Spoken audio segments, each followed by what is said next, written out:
Pinsan, Oy, saan ka pupunta? ito kasi nanalo ng DeLonghi Coffee Maker si Christian. Ang layo mo be, Pangasinan. From Cavite ako. Pero dahil love ko kayo, mga aking mga viewer, dadalhin ko sa ito personally. So abangan mo yan ha. Dito na ako, babiyahin na ako. Sige, later muna. Hello Christian, nandito na ngayon ako sa Tarlac. Malapit na. Papangasinan na kami. So makakatanggap mo ng iyong DeLonghi. Let's go. Dito na sa Teachers Park.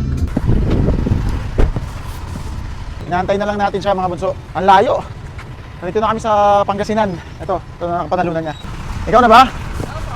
Patingin nga lang usapan natin sa ano. Tingnan kapit ko nga ito sa'yo. Hindi ko alam kung siya na eh. Siya na yata ang nanalo. Patingin nga. Tingnan na usapan natin. Ito po. Oh yan.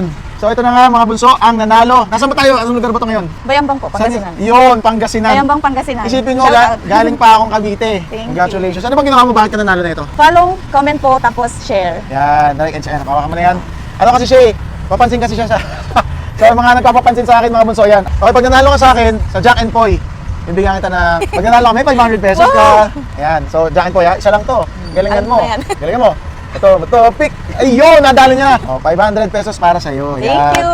Shout Shoutout sa lahat ng viewers. Sa family Sipagan mo. lang natin. Shoutout sa family ko. Yan. Ayan mo, pag may nag-sponsor pa mga bunso, ayan yung marami pa tayong pamimigay sa inyo. So, nag-content din ako sa Pampanga. Dadalaw ako sa La Union ngayon, bukas, today. Maglalayo nyo lang ako para mag-content. Yun. So, yun lang mga bunso. Bye-bye. Thank you.